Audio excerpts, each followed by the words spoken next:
अपहरण झालेल्या 10 वर्षीय चिमुकल्याचा खून। 2 दिवसापूर्वी झाले होते घराजवळून अपहरण।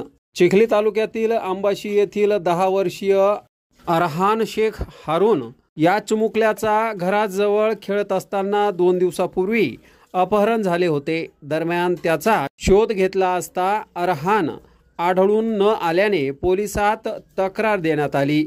पोलिसांनी युद्ध पातळीवर चिमुकल्याचा शोध घेतला असता गावातीलच चिमुकला अरहानचा नातेवाईक असलेला शेख अन्सार याला संशयावरून पोलिसांनी ताब्यात घेऊन त्याची कसून चौकशी केली असता त्याने अपहरण करून अरहानचा गळा आवळून खून केल्याची कबुली दिली आणि पुरावा नष्ट करण्यासाठी त्याने मृतदेहाला उकिरड्यात पुरले असल्याचे सांगितले।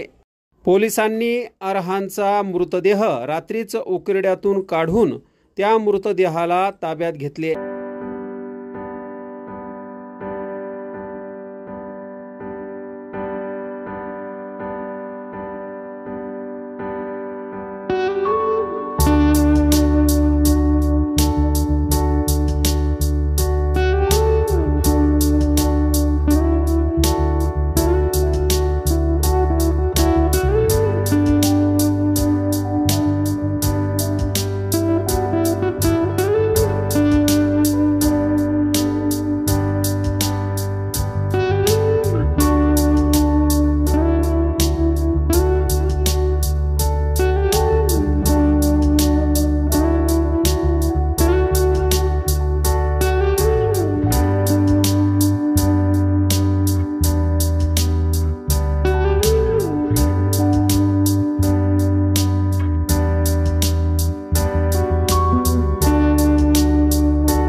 संपर्क करा।